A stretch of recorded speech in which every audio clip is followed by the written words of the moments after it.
राधा स्वामी जी। महिमा सतगुरु वचन 8वां शब्द 17वां। काल ने जगत अजब परमाया,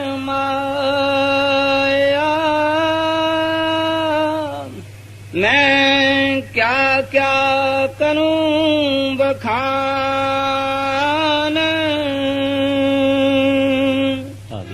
जो साधन वे पिछले युग के, सो कल युग में किए परमान।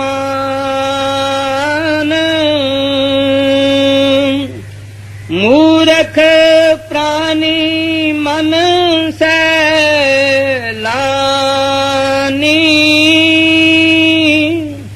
सो अटके जल और पखान। बुद्धिमान अभिमानी जो नर, विद्या नार के हुए गुलाम।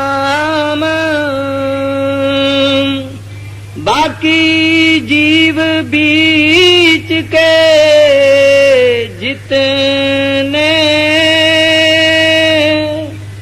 ना मूर्ख ना अति बुद्धिमान।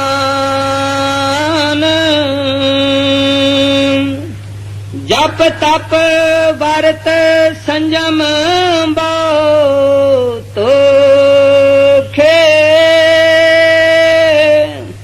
पांच अग्नि में जले निदान।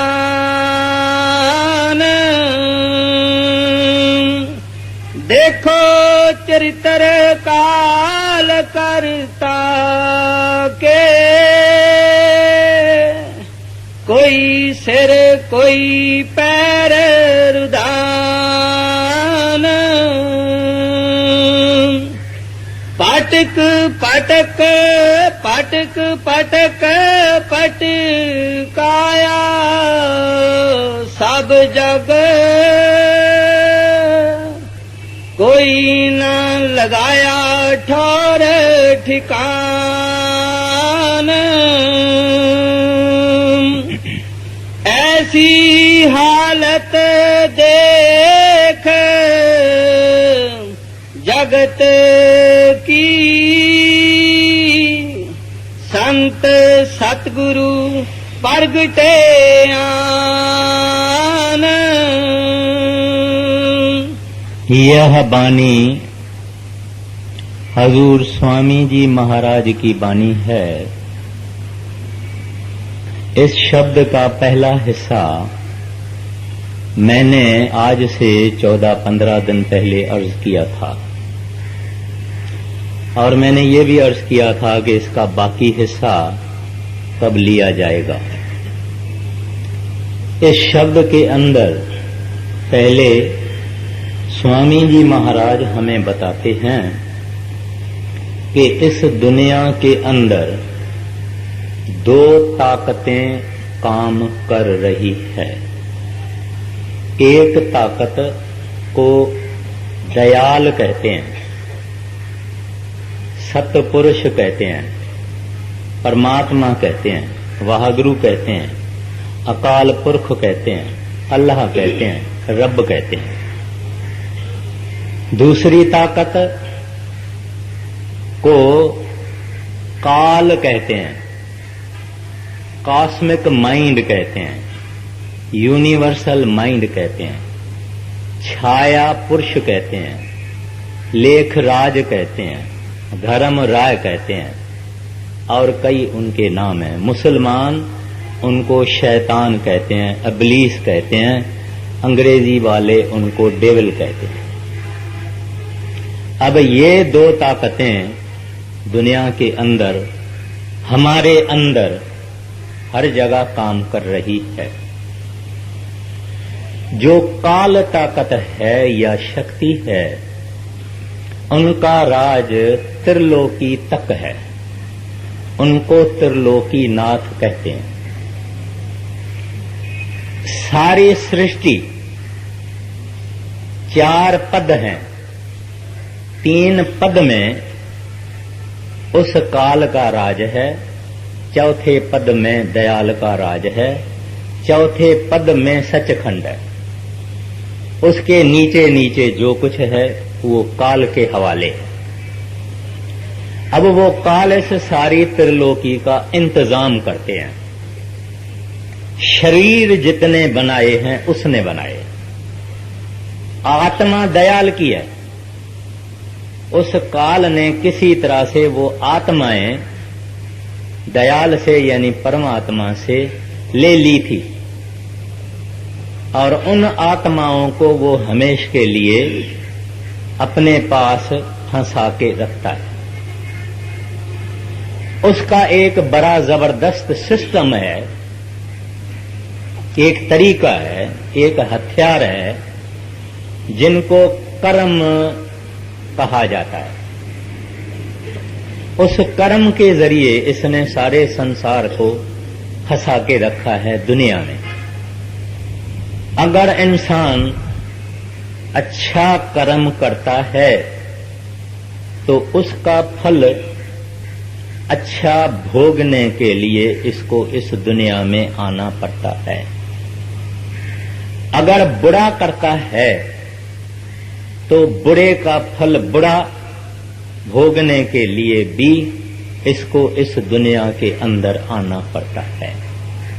यानी कि वो किसी हालत में भी आता रहेगा, मुक्ति नहीं है, उसको मुक्ति नहीं मिलने वाली। अगर कोई आदमी 100 करोड़ रुपए की हॉस्पिटल खोले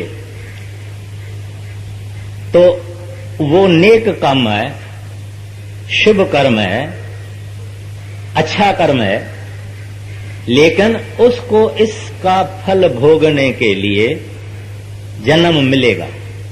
उसमें वो शाहूकार होगा, करोड़पति होगा, सुंदर होगा, तंदुरुस्त होगा, धनवान होगा, कुछ भी होगा, मगर उसको आना पड़ेगा। इस वास्ते जो आम मजहब हैं इनमें हम देखेंगे कि अच्छा करो, भला करो, यानी गुड मॉरल लाइफ, उसका जिक्र है और लोगों को ऐसी ही उपदेश दी जाती है कि अच्छे काम करो। अच्छा करोगे स्वर्गों में जाओगे, बुरा करोगे नरकों में जाएगे।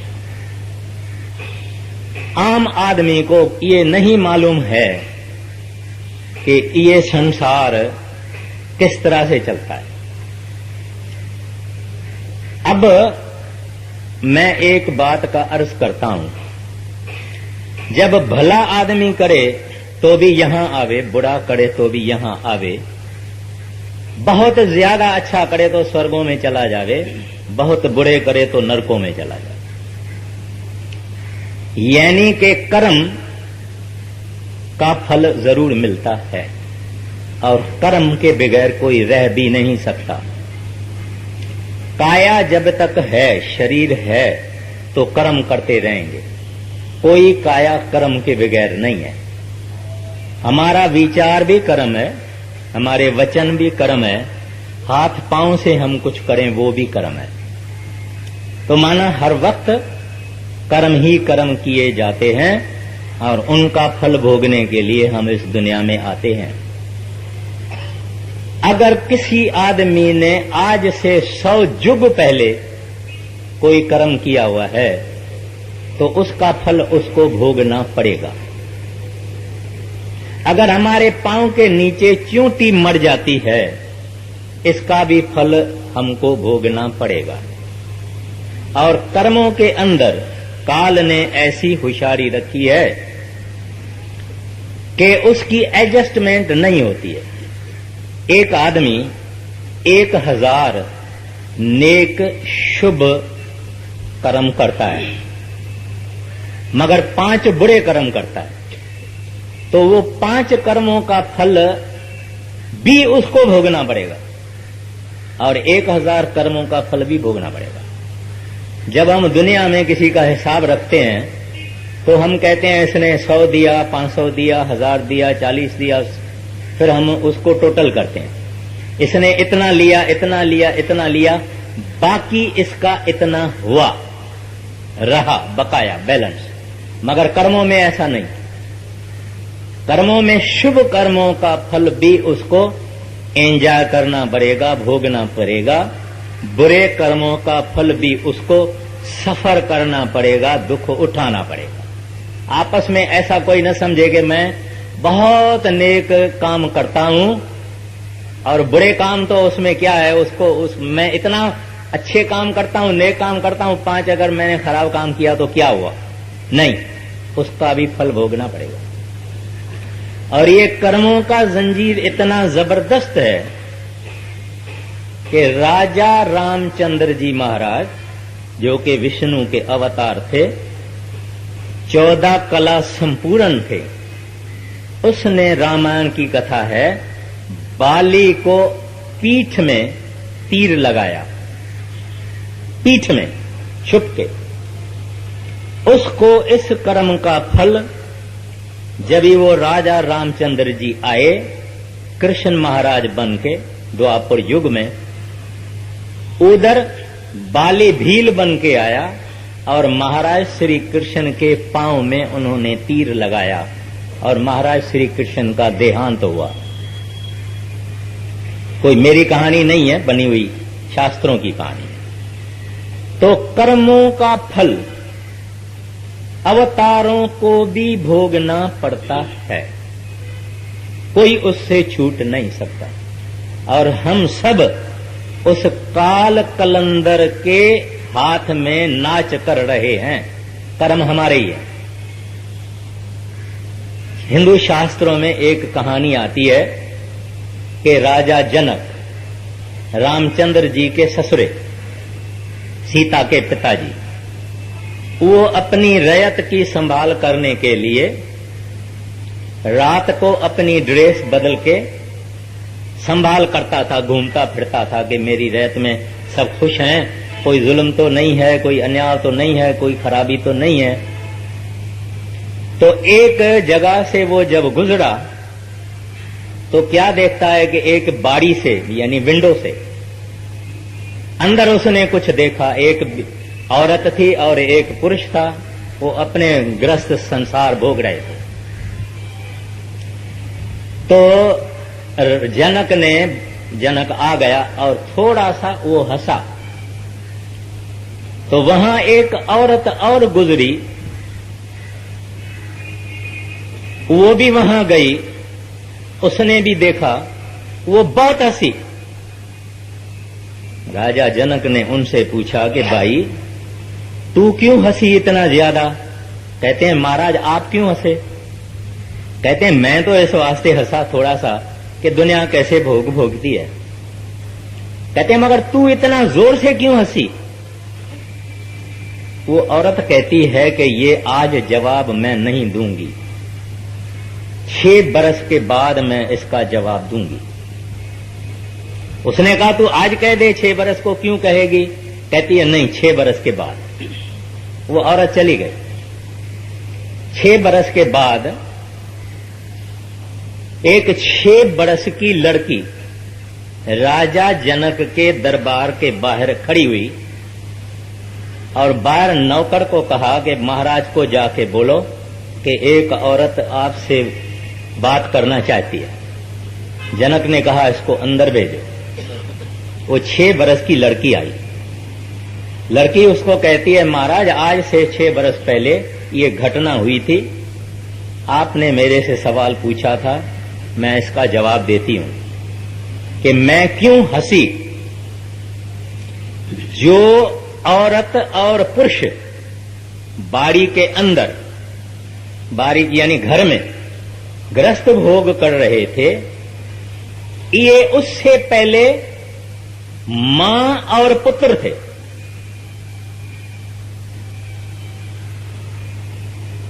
और मैं इस वास्ते हंसी कि देखो अगले गुजरे जन्म में ये मां और पुत्र है और इस जन्म में औरत और पुरुष है।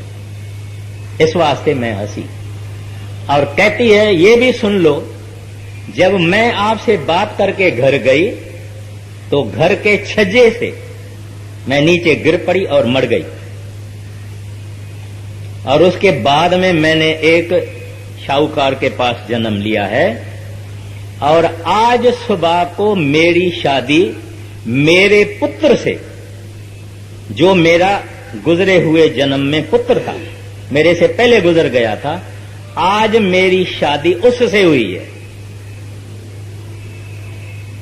अब ये है कर्मों का हिसाब, और इस कर्मों के हिसाब के अंदर यानी माया और काल के हिसाब के जंजीर से कोई आदमी छुटकारा हासिल कर नहीं सकता। उस काल का मकसद ये है कि ये इंसान बाहर बाहर फिरे, इसको सच का पता न लगे कि कोई सतपुरुष है, कोई दयाल है, कोई परमात्मा है, कोई जो असल है, उसका पता न लगे, ऐसी उसकी रचना है। तो वो लोगों को पहले किताबों में रखता है, तीर्थों पे जाओ, जप करो, तप करो, दान करो, पुण्य करो, मगर अंदर मत जाओ, अंदर नहीं जाओ। वाल्मीकि की कथा आपने पढ़ी। वाल्मीकि ने राजा रामचंद्र के जन्म से 10,000 बरस पहले रामायण की रचना की थी, और उस रामायण में वाल्मीकि ने यह बताया था कि राम कौन है, दशरथ कौन है, कैकेयी कौन है, कौशल्या कौन है, लक्ष्मण कौन है, भरत कौन है। यानी ये दशरथ यानी 10 इंद्रियों वाला, सीता यानी जिस चीज को हमको हासिल करना है, वगैरह वगैरह। उसने अंदर का भेद कि ये आत्मा कैसे फंसी हुई है, कैसे निकलेगी, उसका भेद उसने इस तरीके से लिखा था। अभी काल ने जब देखा कि ये इसने तो मेरा पोल खोल दिया, पाज मेरा खोल दिया, तो उसने खुद रामायण को बना दिया, यानी दशरथ और राम और कैकेयी और इसको सबको बना दिया। और आज दुनिया उस गलती में आके जब राम कहती है तो दशरथ के पुत्र को याद करके राम कहती है। हालांकि वो त्रेता युग में हुए थे, उससे पहले सतयुग था, उसमें भी राम की भक्ति होती थी, मगर वो राम कौन सा जो असल परमात्मा, वह गुरु अकाल पुरख सतपुरुष दयाल पुरुष रब है, अल्लाह है, वो राम, न राजा दशरथ का पुत्र राम। तो ये काल का खेल है जिसमें हम आज तक फंसे हुए हैं। जन्म जन्म में 84 लाख जूनियों में फिरते फिरते आज हम यहां बैठे हुए हैं, अभी तक मुक्त नहीं हुए। तो ये हालत देख के सतपुरुष को दया आई कि काल ने इतना जबरदस्त ये खेल बनाया है जिसमें से ये बेचारे निकल सकते नहीं। हम ज्यादा से ज्यादा क्या करेंगे?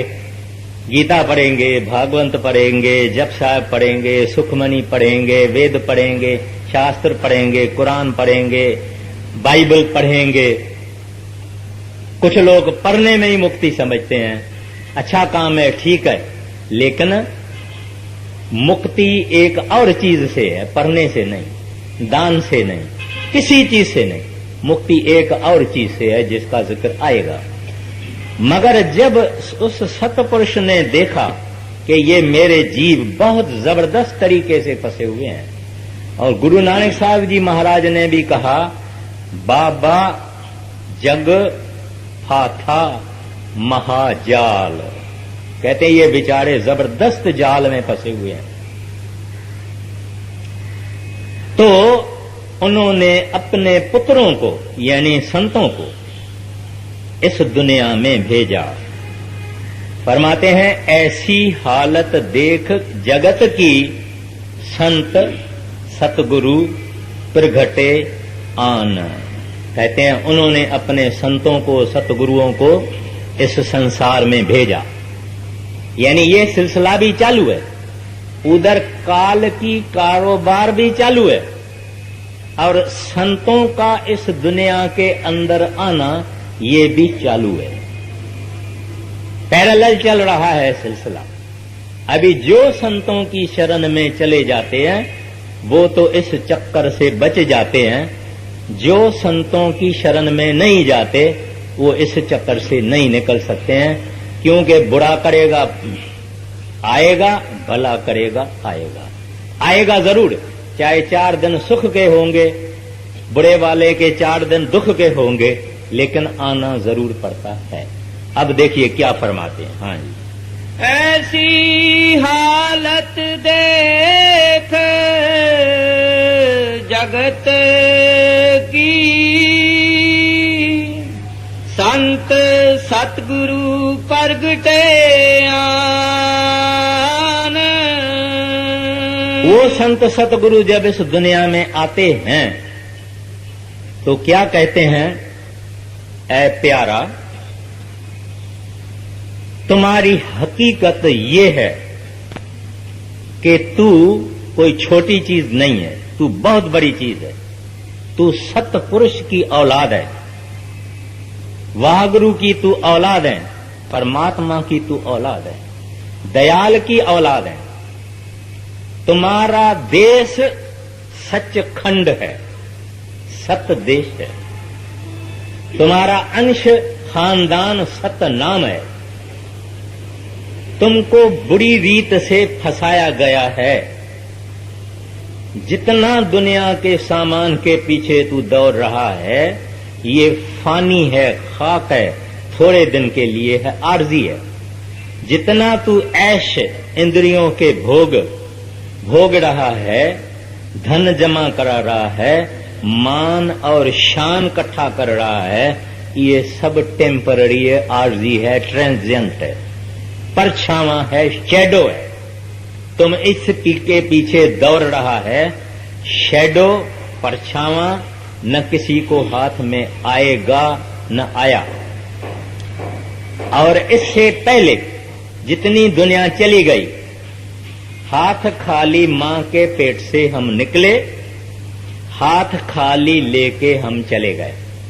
अगर किसी ने करोड़ इकट्ठे किए तो भी छोड़ के गया, किसी को 100 औलाद हुआ तो भी छोड़ गया, किसी को 100 शादियां किया तो भी छोड़ गया, मान शान बड़ा रहा, सारी दुनिया सलाम करती थी, वो भी छोड़ गया, और हम भी एक दिन सब छोड़ के चले जाएंगे। ये हार्ड और हार्श रियलिटी है और हकीकत है। तो हमको संत कहते हैं तू एक बड़ी चीज है, तेरा अपना प्रकाश 12 सूरजों का है। जिन लोगों को नाम की बख्शिश हुई है और जो लोग मेहनत कमाई साधना करते हैं, जरूर हम इतने बैठे हुए हैं इसमें कुछ जरूर करते हैं, उनको मालूम है जब ये इंसान भजन में बैठता है, रूह इसकी ऊपर चलती है, मन इसका एकाग्रत होता है, इसके अंदर में फ्लैशेस ऑफ लाइट आती है।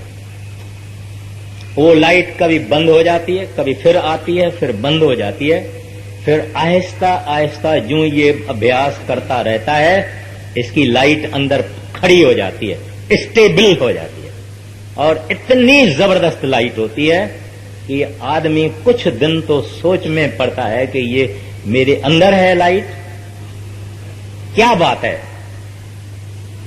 वाणी ग्रंथ साहब की कहती है, नाम जपत कोट सूर्य उजियारा। नाम जपने से अंदर कोट सूरजों का उजियारा होता है।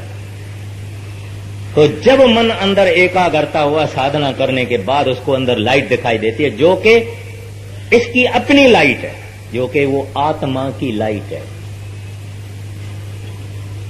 मगर जैसे एक बल्ब 1000 वाट का बल्ब होवे, उसके ऊपर में खादी का कपड़ा हम फिराते जावे, उसकी पहले लाइट मध्यम हो जाएगी, फिराते रहें हम उसके ऊपर कवर चढ़ाते रहें, होल चढ़ाते रहें, तो आखिर उसकी लाइट खत्म हो जाएगी, माना बंद हो जाएगी।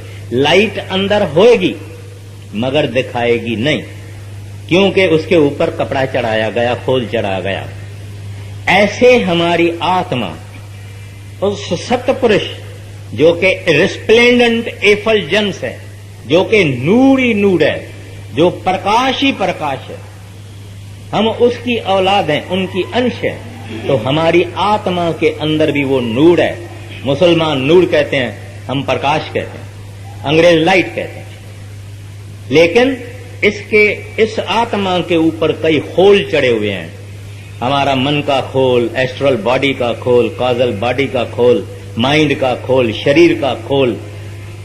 इस खोलों के कारण यानी पर्दों के कारण आत्मा हमारी रोशनी दिखाई नहीं देती है। तो हमको संत आके याद दिलाते हैं कि ऐ प्यारा, तू एक बात सुन ले, असल तुम्हारा खानदान नाम, असल तुम्हारा पिता सतपुरुष, असल तुम्हारा देश सचखंड, जहां सदा आनंद है, सुख है, सतचित्त आनंद है, peace and tranquillity and joy और ब्लिस है। कहते हैं तू यहां इस काल के जाल में फंस गया है, क्या करो? आगे फरमाएंगे। गुरु सेवा और नाम मातम, सत्संग सतगुरु किया बखान। अब फरमाते हैं, प्यारा मैं तेरे को एक बात बताता हूं, अगर तू इस काल के जंजीर से बचना चाहते हो तो क्या करो? कहते हैं कि 3 काम करो, सत्संग, सतगुरु, सतनाम। कहते हैं इस दुनिया में किसी संत को ढूंढो, संत कहो, दरवेश कहो, फकीर कहो, औलिया कहो, संत सतगुरु कहो, महात्मा कहो, कोई उसको नाम दे दो। कहते हैं उसकी तलाश करो। हमारे मन में आता है, भाई आजकल के जमाने में संत कहां मिलते हैं, सब ठोगी हैं, सब ठग हैं, इम्पोस्टर्स हैं, सब फेक हैं, सबका धंधा है, सबकी दुकानदारी है, पैसा मांगते हैं, फी मांगते हैं हर एक बात की। इधर संत कहां? ये बात सच है। लेकिन अगर दुनिया के अंदर झूठे सिंथेटिक आर्टिफिशियल नकली हीरे होते हैं तो असल भी होता है, असल का ही नकल होता है। अगर असल न होवे तो नकल होता ही नहीं। असल भी होते हैं लेकिन वो असल बहुत थोड़े होते हैं। वो कोहिनूर जो हैं वो जरूर हैं लेकिन बहुत थोड़े होते हैं, और होते जरूर हैं। ग्रंथ साहब की वाणी कहती है, या तुलसीदास जी महाराज कहते हैं, संत न होते जगत में जल मरता संसार। कहते हैं अगर इस सृष्टि में संत न होते तो जगत जल जाता। संत होते हैं, बहुत थोड़े होते हैं, और तकदीर वालों को मिलते हैं, और उससे ज्यादा तकदीर वालों का उसमें विश्वास होता है, और उससे ज्यादा तकदीर वाले उनसे नाम की बख्शिश हासिल करके और उसकी मेहनत और कमाई करते हैं, और जीते जी वाइल लिविंग उस नाम की कमाई करके और एक काल के जाल से निकल जाते हैं। कोई कोई तो कहते हैं ऐसा संत ढूंढो, तलाश करो, seek and ye shall find, knock and it shall open। कहते हैं प्यारा अगर तुमको अंदर जाना है तो दरवाजे को खिड़काओ तो सही, तमा तो रखो अपने हृदय में कि उसको मिलूं, ख्वाहिश तो रखो, डिजायर तो रखो कि मुझे मिलना है, साहब को मिलना है, वागुरु को मिलना है, गोविंद को मिलना है, हरि को मिलना है, ख्वाहिश तो रखो। हम बाजार में जब जाते हैं कुछ चीज खरीदनी है तो खरीदने से पहले हम पहले मन में हमारे ख्वाहिश होती है कि ये खरीदूं। परमात्मा की ख्वाहिश तो रखो, ख्वाहिश रखो, और ये चाहना अंदर में रखो कि मुझे मिले, और उसका दरवाजा खिड़काओ। वो दरवाजा कहां है? यहां। हिमालय में किसी को परमात्मा नहीं मिला, तीर्थस्थानों पे किसी को नहीं मिला, समंदर के तलिए में नहीं मिला, पाताल में नहीं मिला। अगर किसी को मिला तो अपने अंदर में मिला। इस वास्ते बड़े बड़े फिलोसोफरों ने यही कहा है कि मैन नो दाय सेल्फ। बड़े बड़े फैलसूफ कहते हैं कि इस इंसान ने साइंस की बड़ी तरक्की की, चांद तक पहुंचे, पता नहीं कहां कहां तक पहुंचे, मगर अंदर नहीं गए, अंदर तलाश नहीं की, अंदर की रिसर्च नहीं की, अंदर की खोज नहीं की। ये बाहर जो कुछ है वो हमारे अंदर से पैदा होता है, कहते हैं, लेकिन वो उसके मूल में नहीं गया, जड़ में नहीं गया, हकीकत में नहीं गया। उसका फाउंटेन हेड जहां से सब कुछ निकलता है उस वहां तक ये गया ही नहीं, बाहर ही तलाश किया। तो हमको कहते हैं ऐसा संत सतगुरु तलाश करो। मुसलमान होवे कोई फिक्र नहीं करना, सिख होवे तो डरना नहीं, हिंदू होवे तो भी फिक्र नहीं, यहूदी जीसस जैसा होवे तो भी फिक्र नहीं, मौलाना रूम जैसा मुसलमान होवे कोई फिक्र नहीं। ये सब प्रभु के प्यारे हैं, वाहगुरु के प्यारे हैं। वाहगुरु का कोई मजहब नहीं, उस रब का कोई मजहब नहीं, उस गोविंद का कोई मजहब नहीं, और उसके प्यारों का कोई मजहब नहीं। ये मजहब तो इंसान ने बनाया। हिंदू के घर में जन्म हुआ तो हिंदू हो गया, मुसलमान के घर में जन्म हुआ तो मुसलमान हो गया, सिख के घर में जन्म हुआ तो सिख हो गया। और संत हमको ये कहते हैं, खबरदार, तुम्हारा मजहब नहीं चेंज करना, अपने मजहब में रहो। कारोबार अपनी मत छोड़ो, कारोबार में बैठे रहो, बाल बच्चों की परवरिश करो, धंधा करो, दुकानदारी करो, जो कुछ करना है करो, फकत उसकी तलाश करो, उसको मिलो, मिलने की चाहना रखो। फिर कहते हैं वो संत यहां आके सत्संग स्थापन करते हैं। सत्संग क्या है? जहां सत्य की बात होवे। सत्संग ओथे जानिए जिथे एको नाम बखानिए। कबीर साहब जी महाराज कहते हैं, कथा कीर्तन कलवख है, भव सागर की नाव, कहे कबीर जग तरन को नहीं कोई उपाय। कहते हैं सत्संग जो चीज है, यहां हमको आके पता लगता है कि हम कौन है। जैसे एक रूम है, अंधेरी रूम है, उसके अंदर हम अगर बड़ी टार्च ऐसे लाइट फेंकेंगे तो उस टार्च के लाइट के अंदर हमको छोटे छोटे छोटे मैल जरे जरे जरे जरे दिखाई देते हैं, गंदगी के, डस्ट के। वैसे डस्ट है, ये मट्टी है हमेशा, लेकिन दिखती नहीं। जब एक लाइट फेंकी जाती है तो उस लाइट के बीम में वो मट्टी दिखाई देती है कि इतनी मट्टी यहां है। ऐसे संतों के सत्संग में जाने से इंसान को पता लगता है कि मैं कौन हूं, मैं हूं क्या, मेरे अंदर कितने ऐब हैं, मेरे अंदर कितने अवगुण हैं, मेरी इतनी कमजोरियां हैं, इतने मेरी शॉर्ट कमिंग्स हैं, इतने अंदर मेरी बुराइयां हैं, इतने मेरे उमंग खराब हैं। इसको पता लगता है कि मैं नहीं हूं, मैं तो सचमुच नहीं हूं। अपने ऊपर शर्म आता है, क्योंकि ये अपने को वाच करना सीखता है, अपने को ऑब्जर्व करता है, अपने को देखता है। दुनियादार अपने को नहीं देखता है, दुनियादार दूसरे को देखता है। अरे वो खराब है, वो बेईमान है, वो ब्लैक मार्केटियर है, वो ये है, उसको 2 औरतें हैं, इसको ये है, उसको ये है, उसको ये है। दुनियादार दूसरे के अवगुण देखता है। सत्संगी जो सत्संगी होवे, भजन अभ्यास करने वाला, वो अपना अवगुण देखता है, अपने पाप और गुनाह देखता है, उसका पछतावा करता है और प्रभु से माफी मांगता है और प्रभु को प्रार्थना करता है कि प्रभु मेरे ऊपर रहमत करना, दया करना, कृपा करना, दयालु कृपा करना। लेखे कबहू न छूटिए, खिन खिन भूलन हार, बख्शण हाड़ा बख्श। आम इंसान ये काम नहीं करता। तो कहते हैं दूसरा सत्संग, तीसरा सतनाम। कहते हैं तुम कितने करोड़ें दुनिया के किताब पढ़ो, रात पढ़ो, दिन पढ़ो, सुबह पढ़ो।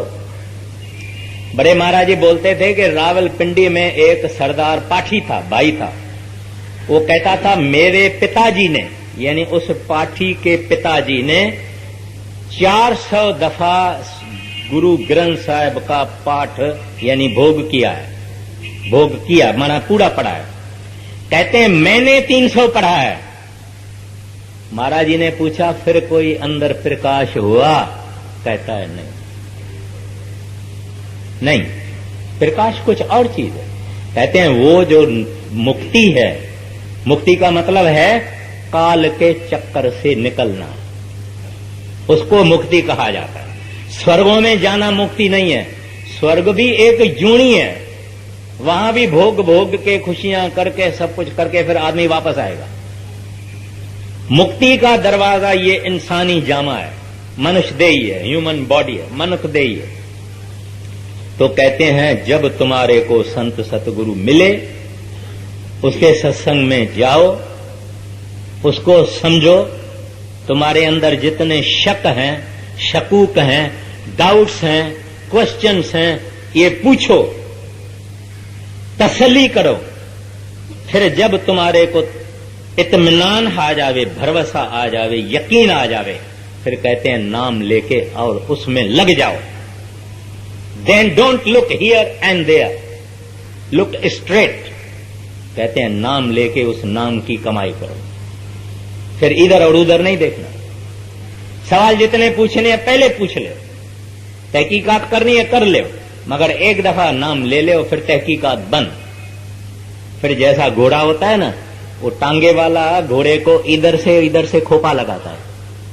वो खोपा काहे के वास्ते लगाता है कि ये न यहां देखे न वहां देखे, सीधा जावे और सीधा देखे। कहते हैं ऐसे देखे, एक सिमर एको सालाय, एक ही के गुण गाय। कहते हैं ऐसे आगे चलो, फिर इधर उधर देखने का सवाल। तो हमको ये आके संत उपदेश देते हैं क्या? सतगुरु, सत्संग, सतनाम। आगे साधन तीन सारे उन बरने, और साधन सब थोथे मान। वेद शास्त्र और सिमरत प्राणा, पढ़ना इनका बिरथा जान। फरमाते हैं और अभ्यास के साधन, टेक्निक, यानी क्या करना है। संत मत में आके फकत किताब पढ़ने से कुछ नहीं होता, पढ़ने का काम नहीं है। पढ़ना या पढ़ाना या किसी को समझाना या तकरीर करना, ये कुछ नहीं है। करना, रहना, to become and to be transform. Bulleh Shah Punjab के मशहूर फकीर हो गए। जब इनायत शाह से उसने नाम लिया, कमाई की, अंदर रंग लग गया। स्वामी रामदास कहते हैं, क्या कहते हैं? कहते हैं कित जाइए रे घर लागो रंग। कित कहते हैं अभी कहां जाऊं, रंग लग गया। कित जाइए रे घर लागो रंग। तो बुल्ले शाह को जब रंग लग गया, कहता है हुण मैं हो गया और दा और। पलटू साहब कहते हैं सतगुर की दया से नाम के रे प्रताप से भयो आन के आन। कहते हैं I have become something different. आदमी ऐसे बन जाता है, मगर ये पढ़ने पढ़ाने से नहीं। पढ़ने वाले बहुत बड़े पढ़े थे। रावण 4 वेद पढ़ा नहीं था, रावण 4 वेदों का टीकाकार था, यानी कमेंटेटर था। एक एक श्लोक लेके उसके ऊपर टीका कर सकता था। इतना महापंडित रावण था। उसको इस काल ने क्या किया, सीता के ऊपर आशिक कर दिया, सीता के खूबसूरती में मरा गया। न रावण रहा, न उसकी सोने की लंका रही, खत्म हो गया। और आजकल भी बेचारे का वो बोता बना के और हर एक दशहरे को जलाते हैं। वेद क्या करेंगे, शास्त्र क्या करेंगे? ठीक है, पढ़ना ठीक है, लेकिन उससे भी ऊंच करना है, करनी प्रधान। गुरु नानक साहब जी महाराज कहते हैं करनी प्रधान। हजरत मोहम्मद साहब से पूछा गया कि महाराज, जैसे जीसस की मदर यानी मेरी मालिक के पास पहुंच गई, ऐसे बीबी फातिमा पहुंचेगी। उसकी लड़की थी। कहते हैं अगर वो भजन करेगी तो, अभ्यास करेगी तो, जिक्र और फिक्र करेगी तो ये आदमी और का और तब बनता है जब करनी करता है। तो कहते हैं उस करनी के 3 साधन संतों ने फिक्स किए हुए हैं। साधन यानी टेक्निक। वो कौन सा है? एक सुमरन, दूसरा ध्यान, तीसरा शब्द को सुनना। उस गूंज को, उस रागे अल्लाही को, उस नाद को, उस डिवाइन मेलोडी को, उसको सुनना। ये 3 करनी के साधन हैं और कोई साधन है ही नहीं। तो कहते हैं बाकी पढ़ने वरने का कोई सवाल ही नहीं होता है, क्योंकि पढ़ने से आदमी विद्वान जरूर होएगा, स्कॉलर होगा, इंटेलेक्चुअल होगा, लेकिन उसके अंदर कुछ फर्क नहीं पड़ेगा। फर्क लाने के लिए करनी करती पड़ती है। मैं एक आदमी को जानता हूं जो सुबह को पहले उठ के, हम लोग चाय या दूध पीते हैं, लेकिन वो पहले उठ के दारू पीता था। पहली चीज वो दारू पीता था, लेकिन उस दारू न पीने पर इतनी बड़ी तकरीर करता था, स्पीच कर सकता था कि आदमी मस्त हो जावे। शराब की बुराइयां और शराब की खराबियां, मैं उस आदमी को खुद सुना है। आदमी उसको सुन के शराब को हाथ न लगावे, लेकिन वो शख्स खुद सुबह को, बड़ा इंग्लैंड का पड़ा हुआ बहुत बड़ा आलम आदमी, सुबह को पहले उसको शराब का गिलास चाहिए। तो ये चीज है जिस पर संत हमको कहते हैं प्यारा, किताब नहीं, कुछ और चीज है जिससे आदमी बदलता है। जो ये पलटू होता है, पलटू इस वास्ते, पलटू साहब का गुरु गोविंदा था, उस गोविंद ने इसको नाम दिया, एक कमाई को लग गया। सुबह शाम भजन भजन भजन भजन भजन, थोड़े वक्त के अंदर पलट गया और तब उनका नाम रखा पलटू साहब। तो अपने को पलटना है, पंडित नहीं होना है, स्कॉलर नहीं होना है, इंटेलेक्चुअल नहीं होना है, कुछ बनना है। It is the path of becoming, it is the path of transformation, not information. बहुत पता है, बहुत लोग बड़े ज्ञान की हम लोग बातें कर लेते हैं, लेकिन करनी कुछ और चीज है और कहनी कुछ और चीज है। हाँ जी। वेद शास्त्र और सिमरत प्राणा, पढ़ना इनका बिरथा जान।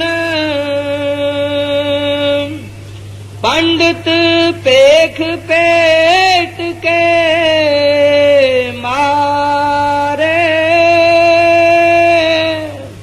वे संतन पर करते तान। हित कर संत उन्हें समझावे, वे मानी नहीं नाम आन। अब फरमाते हैं कि जब संत जब आते हैं संसार में, पंडित और बेखी जिनका के काम है धंधा, उनका धंधा ही है, हर एक बात की फी है। कहते हैं वो संतन पर करते तान, कहते हैं संतों को ताना मारते हैं। जब जब आप तारीख पढ़ के देखिए, बायोग्राफीज पढ़ के देखिए, कहते हैं संतों को ताना मारते हैं। जब ज्ञानेश्वर और वगैरह पैदा हुए तो पंडितों ने कहा भाई ये तो नीचे जाति के आदमी हैं, ये भक्ति कर नहीं सकते। यानी भक्ति करना ये मोनोपली है, फकत बड़े बड़े जो जाति के हैं उसकी मोनोपली, ऐसा तो है नहीं। गुरु नानक साहब जी जब पैदा हुए तो एक गांव में पंचायत इकट्ठी हुई। उन्होंने कहा कि हमारे गांव में ये आने वाले हैं। पंचायत ने फैसला किया कि इसको हम अपने गांव में नहीं आने देंगे। क्यों? कि ये को रहा है। को माना खराब, खराब रास्ते पर लोगों को लगाता है। क्योंकि उस वक्त योगी थे, जोगी थे, हवन यज्ञ होते थे, जादू मंत्र होते थे, ब्लैक मैजिक होता था, तंत्र का ये सब होता था। उन्होंने कहा कि ये कौन है, ये क्या बता रहा है। और इस वास्ते संतों को हमेशा तकलीफ दी गई है। मंसूर को सूली चला गया, तेग बहादुर को दिल्ली के बीच के बाजार में उसका सिर काटा गया, गुरु अर्जन साहब को तत्ते तवे पे बिठाया गया और शमस तबरीज की जीते जी चमड़ी उतारी गई। इस तरह से कई लोगों को उन्होंने तकलीफ दी है। जो जो प्रभु के प्यारे, जीसस को सलीब पर चढ़ाया गया, क्रॉस पर चढ़ा गया। तो ये जो प्रीस्ट क्लास हैं, ये प्रीस्ट क्लास जब जब संत आते हैं तब इनके अंदर एक किस्म की क्रांति आ जाती है, बगावत हो जाती है। ये तो हमारा दुकानदारी बंद कर देगा, ये तो हमारा धंधा ही बंद कर देगा। इस वास्ते वो उन संतों की मुखालफत कहते हैं। लेकिन कहते हैं हित कर संत उन्हें समझावें। संत फिर भी उनको भी समझाते हैं कि भाई तुम इन चीजों को छोड़ो, तुम हकीकत को जानो। महाराज कबीर साहब के जमाने में एक बड़ा पंडित था, उसका नाम सरबाजीत था। सरबाजीत उसका टाइटल था। सर्ब यानी सब, जीत यानी सब को जीतने वाला। कोई हिंदुस्तान के अंदर ऐसा पंडित ज्ञानी नहीं था जिसने उससे हराया नहीं था। इस वास्ते उसको ये टाइटल मिला सरबाजीत। अब एक दिन मां को कहता है कि मां, अब तो कोई दुनिया में आदमी नहीं रहा कि जिसको मैं मेरे से हरावे। कहते हां पुत्र, अभी एक आदमी है जिसको तुमने नहीं जीता है। कहते मां वो कौन है? कहते हैं कबीर। कहते हैं वो कबीर, वो जुलाहा तू कहती है? कहते हैं हाँ। कहते हैं वो तो अनपढ़ है, उसे मैं क्या जाके टक्कर खाऊंगा।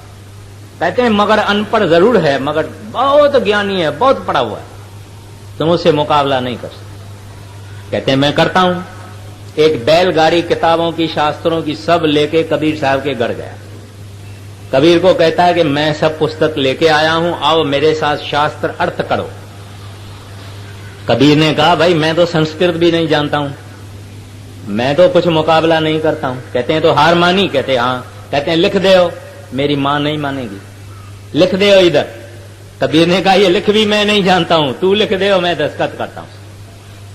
उसने लिखा, कबीर ने हारा, सरबाजीत ने जीता।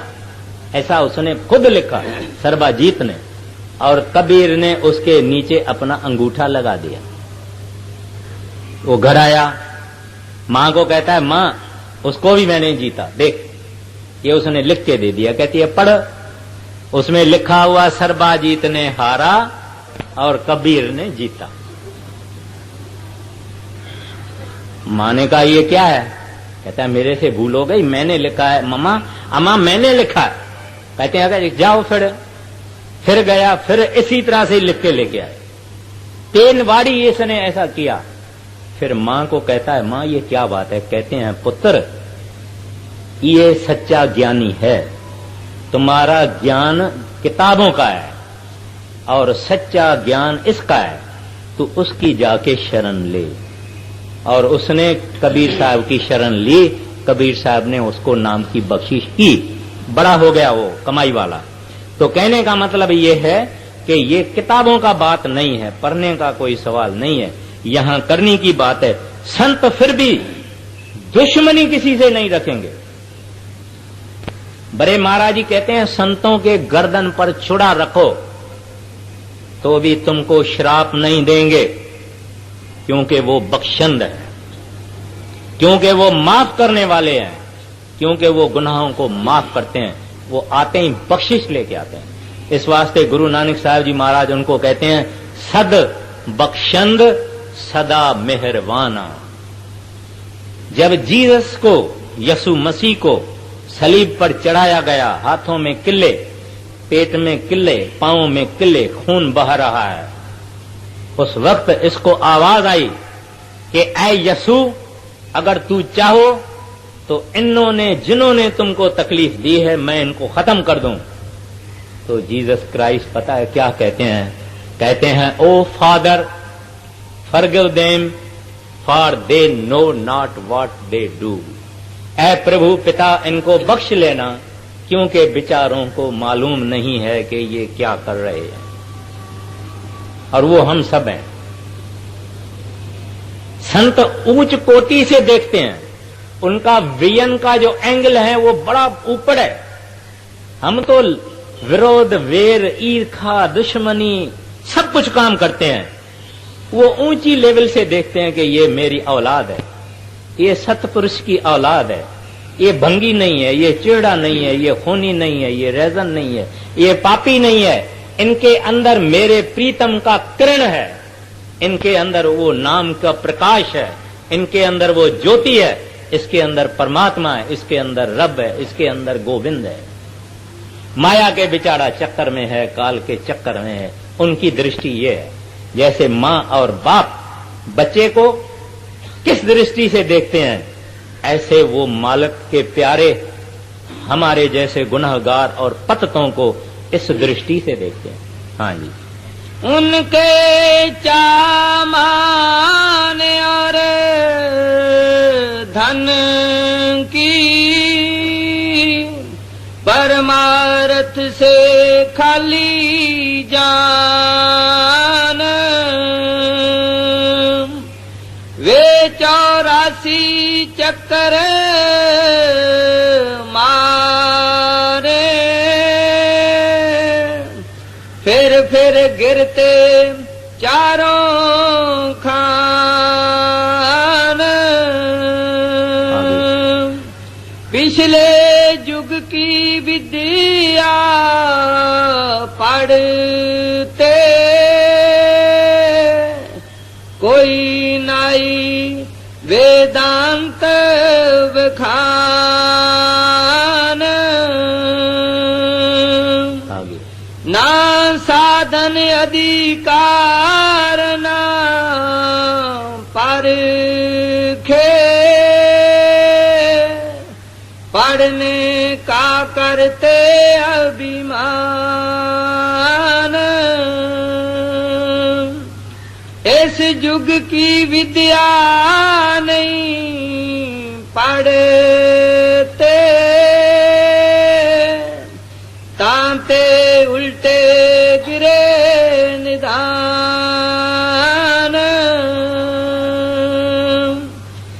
दीन गरीबी मत इस युग का, और गुरु भक्ति कर परमान। फरमाते हैं ये जो प्रीस्टली क्लास है इस युग की विद्या नहीं पढ़ते। इस युग की विद्या क्या है? इस युग की ये विद्या है कि हमको नाम जप के जाना है। कल युग में जब परमात्मा ने देखा कि ये बेचारे कमजोर हैं, ये निर्बल हैं, मन के ऊपर कंट्रोल है नहीं, हजारों लाखों ख्याल इनके अंदर में है, हजारों लाखों बुराइयां इनके अंदर में है, इस हमारी शरीर की हालत देख के, मन की हालत देख के मालिक ने ये जो रास्ता है प्रभु को पहुंचने का संतों के जरिए ये आसान तरीका प्रकट किया। ये है इस युग की विद्या। इस जमाने में अगर हवन करें, हम यज्ञ करें, संस्कृत पढ़ें वगैरह, सोच के देखो तो इसकी माना यह है कि लिखे पढ़े आदमी भगवान के पास जाएंगे। बाकी जितने गरीब हैं, अबोझ हैं, अनपढ़ हैं, बीबियां हैं, पहाड़ों में रहने वाली, गांव में रहने वाली, 80% तो हिंदुस्तान की जनता गांव में है, जिनको पढ़ना भी नहीं आता। यानी इसको परमात्मा को हासिल करने का कोई अधिकार नहीं है, कोई हक नहीं है, क्योंकि अनपढ़ है। मीरा क्या थी? भीलनी शिवरी, जिसने रामचंद्र को अपना किया, ऋषि मुनि उसके पास नहीं गए, और भीलनी के पास गए, वो क्या पड़ी हुई थी? कौन सी पंडित थी? इस दिल के अंदर वाहगुरु की चाहना चाहिए। इल्म की कोई जरूरत नहीं है, दिल की जरूरत है। चाह, तमा, डिजायर।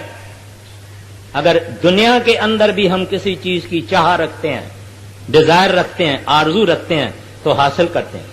लोग बड़ी बड़ी फैक्ट्री, बड़े बड़े कारखाने, चांद तक चले जाते हैं, लेकिन ये ही ख्वाहिश अगर हमारी वागड़ू के लिए होवे, परमात्मा के लिए होवे, रब के लिए होवे, तो वो भी मिलता है। वो तो अंदर बैठा हुआ है, बाहर नहीं बैठा हुआ। अगर कोई परमात्मा का पता पूछे तो उसको अपने अंदर से ही मिलेगा, उसको कोई धोखा नहीं होगा। दुनिया का किसी चीज का पता और फार्मूला पूछने का धोखा हो जाता है, लेकिन परमात्मा की कोई एड्रेस पूछने वाला होवे, उसको धोखा नहीं होता है, क्योंकि एड्रेस बताने वाला भी अंदर है। वो कहता है ये दुनियादार तो मेरे से क्या क्या दुनिया की चीजें मांगते हैं, यहां एक ऐसा पैदा हुआ है जो मेरी एड्रेस मांगता है और कोई एड्रेस नहीं मांगता है। तो मालिक उसके हृदय के अंदर ऐसा कुछ करता है कि उसको पूरा संत सतगुरु मिलता है। तो यहां क्या फरमाते हैं? कहते हैं इस युग में और क्या चाहिए? दीन गरीबी मत इस युग का। कहते हैं परमात्मा को एक चीज बड़ी प्यारी है, वो कौन सी है? दीनता, ह्यूमिलिटी, निम्रता, इनकसारी, मीकनेस। कहते हैं ये प्रभु को प्यारी लगती। जिसका सिर ऐसा है वो तो परमात्मा के घर जावे इम्पॉसिबल है।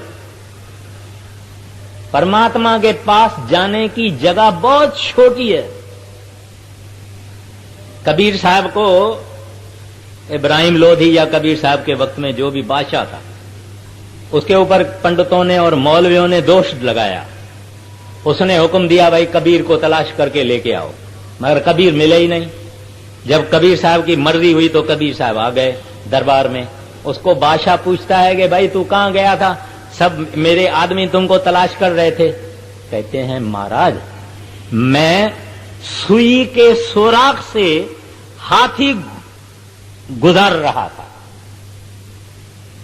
सुई के सुराख से मैं हाथी को गुजर रहा था। अभी मतलब क्या है? हम अपने अहंकार से हाथी बने हुए हैं।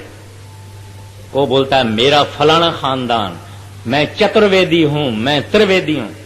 किसको अपनी खूबसूरती का अहंकार है, किसी को इल्म का, किसी को पैसे का, किसी को धन का, किसी को मान और शान का, किसी को रिलेशनशिप का, कि मैं फलाने मिनिस्टर का यार हूं, दोस्त हूं, मेरा इन्फ्लुएंस इधर है उधर है। इस तरह से कई किस्म के अहंकार से ये आदमी का मन फूला हुआ हाथी के तरह से। गुरु नानक साहब जी महाराज पहली पातशाही कहते हैं मन मैगल, मैगल माना हाथी, मन मैगल साकत माना बेवकूफ, मनमुख, मन मैगल साकत दीवाना। अभी जब ये इंसान भजन करता है, गुरु से नाम लेके कमाई करता है, मेहनत करता है, ये बिल्कुल इतना बारीक हो जाता है, क्योंकि ये सुखमना नारी, तीसरा तिल, ये दरवाजा वाहगुरु के पास जाने का है। और वो राई का 10वां हिस्सा है। राई माना मस्टर्ड सीड, उसका 10वां हिस्सा है ये।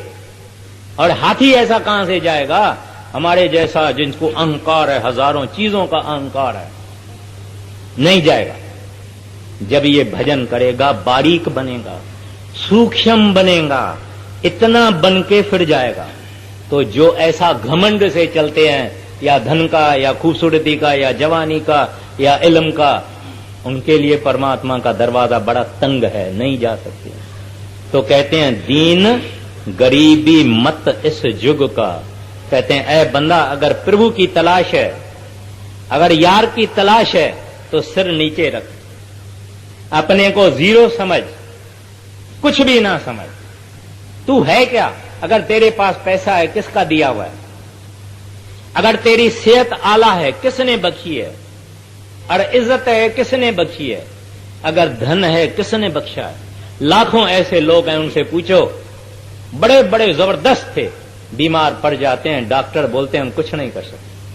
पैसा जब चला जाता है तब उनको होश आती है। सब दिया हुआ जब उस साहिब का है, उस वाहगुरु का है, उस अल्लाह का है, फिर अहंकार काहे का? किस चीज का? सब हमारे को लोन पर दिया हुआ है, उधारा दिया हुआ है सब, फिर अहंकार किस चीज का? अगर आप किराए के मकान पे बैठे हुए हो, अहंकार किसका? लैंडलॉर्ड का मकान है, तुम्हारा नहीं है, तो ये शरीर भी उस लैंडलॉर्ड का है, रब का है। अहंकार काहे का? धन उसका है, अहंकार काहे का? कहता है इस वास्ते अंदर में अनकसारी रखो, दीनता रखो, नम्रता रखो। कहते हैं भगवान को ये बहुत प्यारी लगती है। क्यों प्यारी लगती है? क्योंकि भगवान के पास नम्रता है ही नहीं। हमको भी दुनिया में वही चीज प्यारी लगती है जो हमारे पास नहीं होती है। भगवान सब बड़े से बड़ा, अकबर, अकबर यानी बड़े से बड़ा, द ग्रेटेस्ट, वो भगवान निम्रता किसके पास करे? क्यों करे? इस वास्ते जो निम्रता करता है वो भगवान को प्यारा लगता है।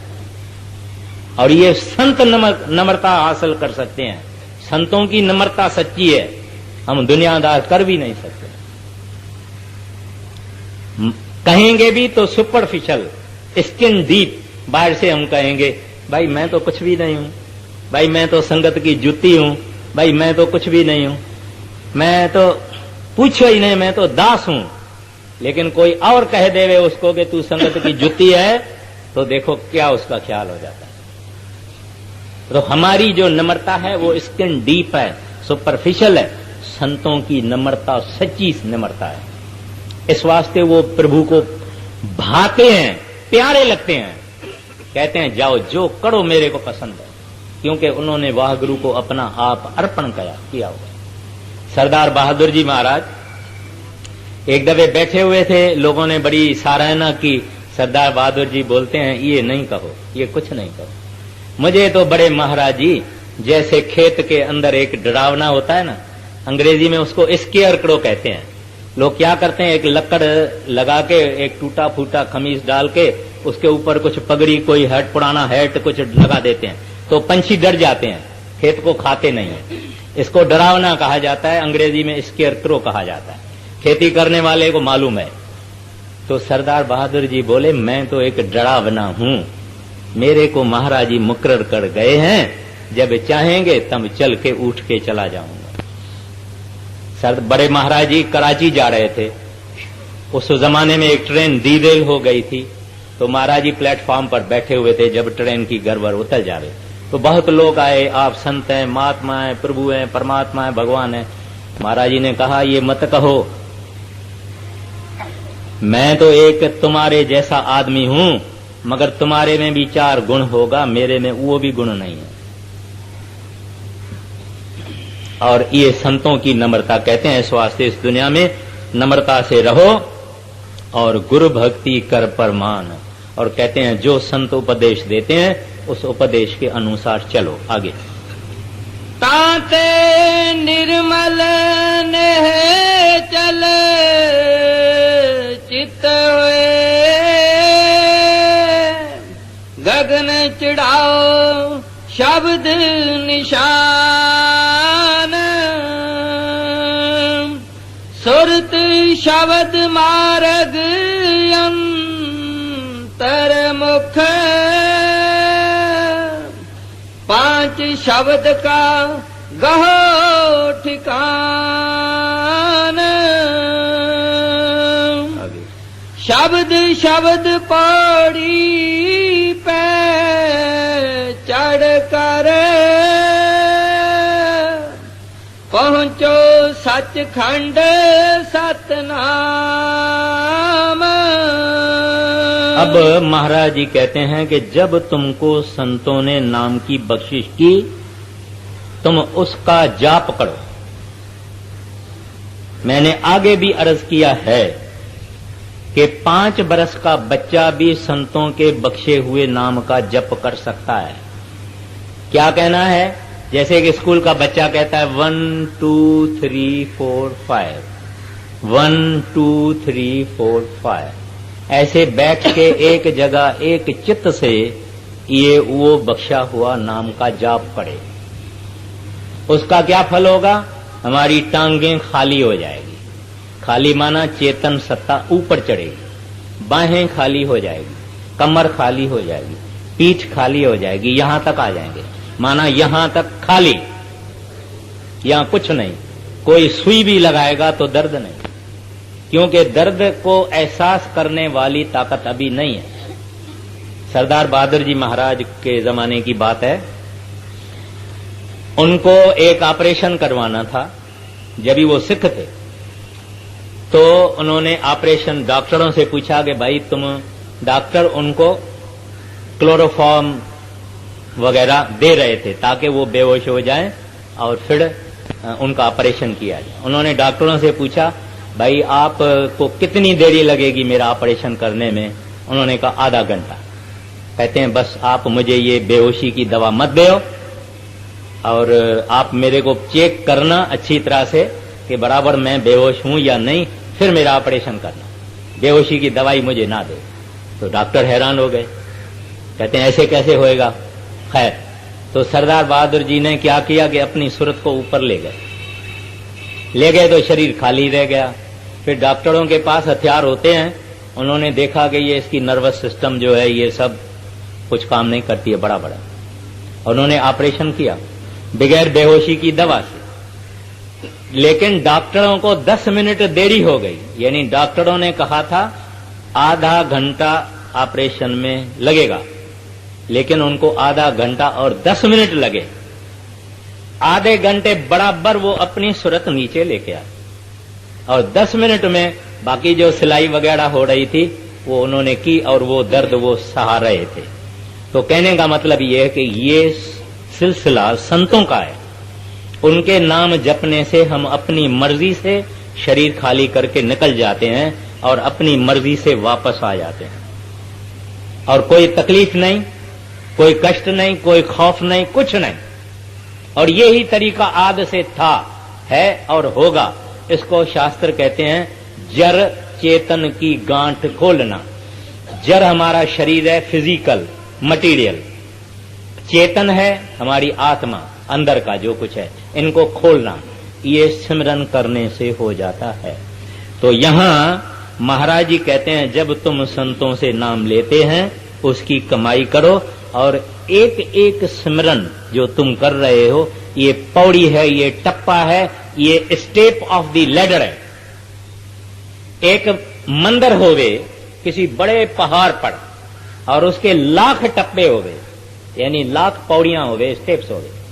अगर हमको उस मंदिर पे पहुंचना है, चढ़ना शुरू करेंगे तो एक दिन पहुंच जाएंगे।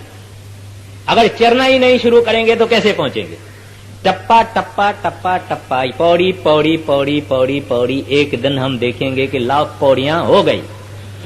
ऐसे जब ये सिमरन करेगा, करते करते करते करते करते करते पहुंच जाता है।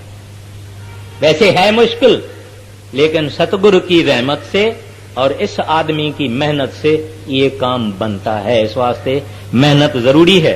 तो कहते हैं शब्द शब्द पौड़ी पे चढ़कर पहुंचो सच्चखंड सतनाम। कहते हैं तुम्हारा असल घर, योर ओरिजिनल होम, कहते हैं ये टप्पा टप्पा चढ़ के तू पहुंच जाएगा। मगर प्यारा शुरू करो, सुस्ती नहीं करो।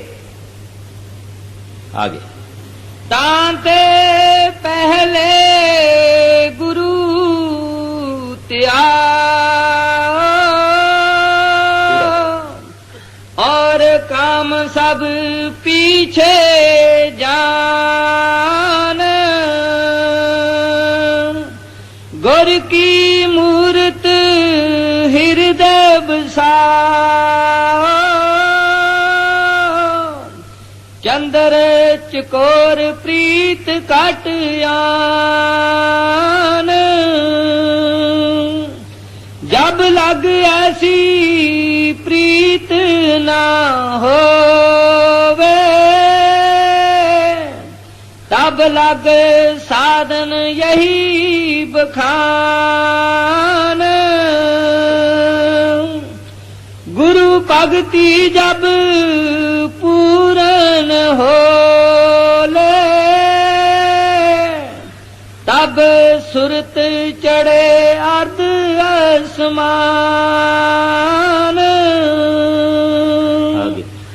गुरु भक्ति बिन शब्द में पचते सो भी मानख मूर्ख जान शब्द खुलेगा गुरु मेहर से खेंचे सुरत गुरु बलवान गुरमुखता बिन सुरत ना चढ़ती फूटे गगन ना पावे नाम।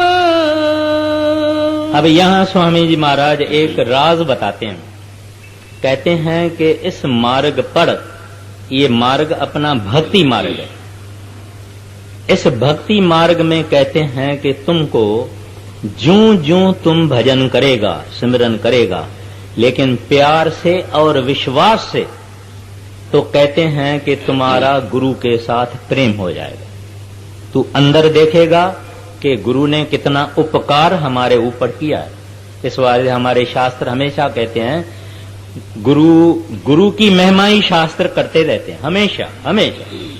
तो कहते हैं कि जब तुम्हारी गुरु के साथ प्रीत हो गई, अब गुरु को हमारे प्रेम की प्रीत की कोई जरूरत नहीं, गुरु मालिक के प्रेम में मस्त है, मगन है, लवलीन है। हमको इस वास्ते जरूरत है कि हमारी प्रीत भी वह गुरु को पहुंचती है गुरु के जरिए। गुरु तो पांव को हाथ लगाने नहीं देता, गुरु तो एक सुई भी नहीं लेता, एक रूमाल भी नहीं लेता, कुछ नहीं लेता। गुरु खुश होता है जब हम भजन करते हैं, तब कहते हैं ये मेरा सुपात्र पुत्र है, ये मेरा लायक पुत्र है, ये भजन करता है। तो कहते हैं तू अगर कहो कि गुरु को प्यार न करूं, गुरु में विश्वास नहीं होवे, श्रद्धा न होवे और मेरा नाम अंदर खुल जावे, कहते हैं महामूर्ख है। ये जो गुरु है यही नाम है, अंदर नाम है और बाहर गुरु है, यानी फिजिकल फॉर्म नाम का गुरु है और महाचैतन रूप गुरु का अंदर नाम है। इस वास्ते जो गुरु को प्रेम करता है उसका नाम खुल जाता है। वो प्रेम कहां से आएगा? ये भजन करने से, सिमरन करने। चौधरी लहणा, जिसको बाद में गुरु अंगद साहब कहा गया था, वो देवी का पुजारी था, वैष्णो देवी का, और हर बरस में पहाड़ों में हिमाचल प्रदेश में वो देवी का दर्शन करने को आता था। उसने सुना था गुरु नानक साहब एक बड़ी हस्ती है, उसका सत्संग सुनेंगे। तो वैष्णो देवी का दर्शन करके जब पहाड़ों से नीचे आया पंजाब में, तो पंजाब में इसने एक जगह गुरु नानक साहब का सत्संग भी सुना और दर्शन भी किया। बस ऐसा गुरु नानक साहब के ऊपर वो मोहित हो गया, मस्त हो गया कि फिर घर में नहीं गया, गुरु नानक के पास ही रहा। बहुत बड़ी बात है, लेकिन उसका नाम प्रकट हो गया। फिर उनको गुरु नानक साहब ने अपनी गद्दी दी। गुरु नानक साहब ने उसको क्या किया? आओ भाई लेना, तुमने लेना और हमने देना। क्योंकि गुरुमुख था। गुरुमुख किसको कहते हैं?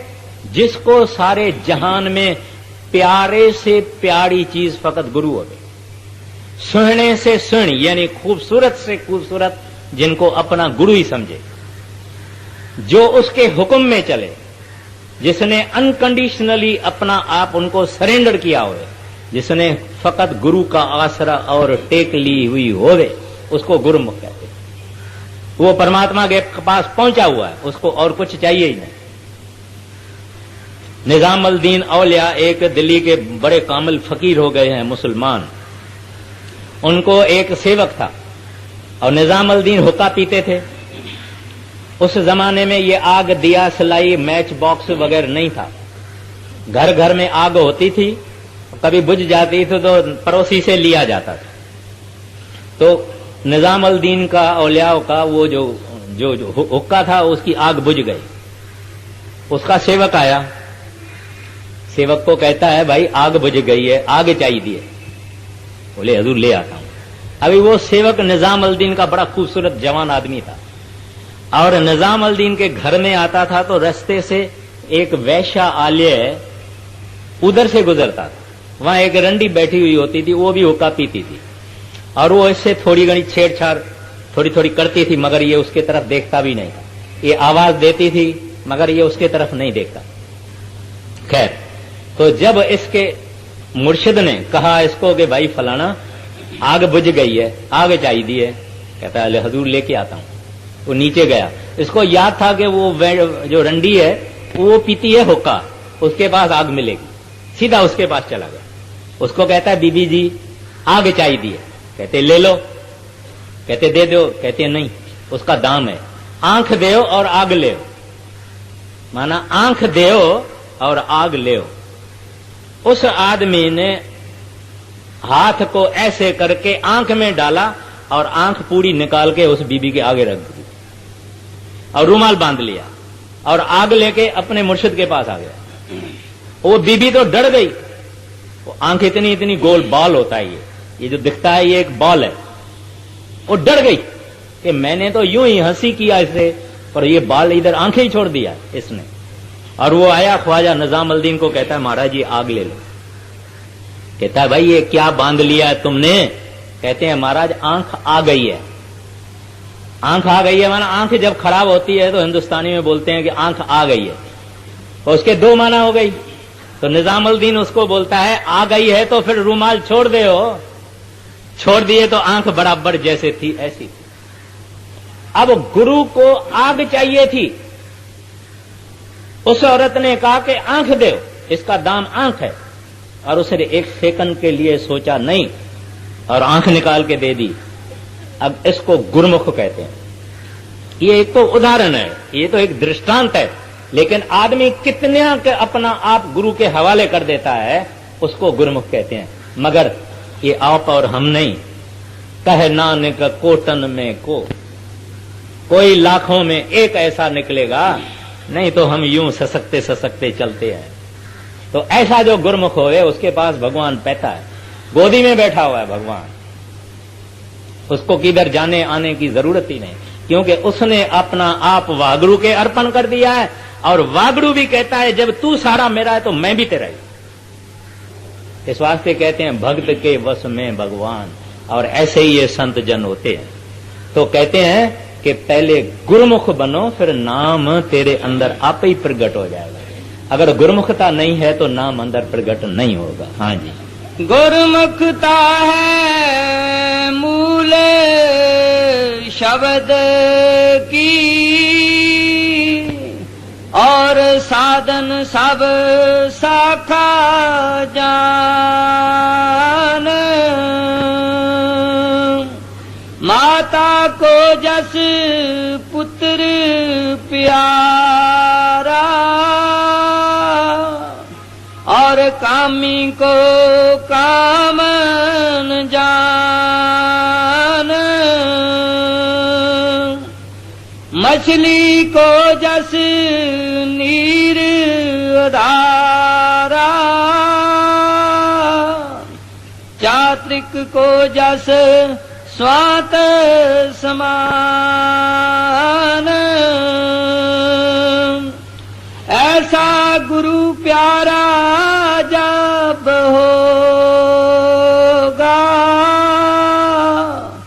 तब कुछ आगे पंथ चलान।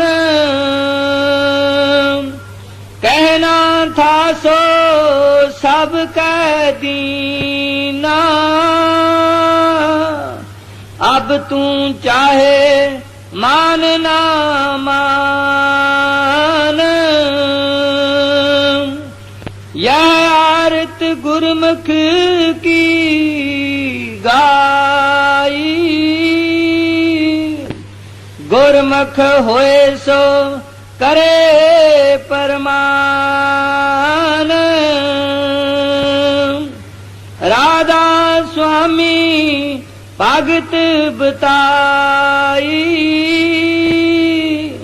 गुर भगति करो यह जान।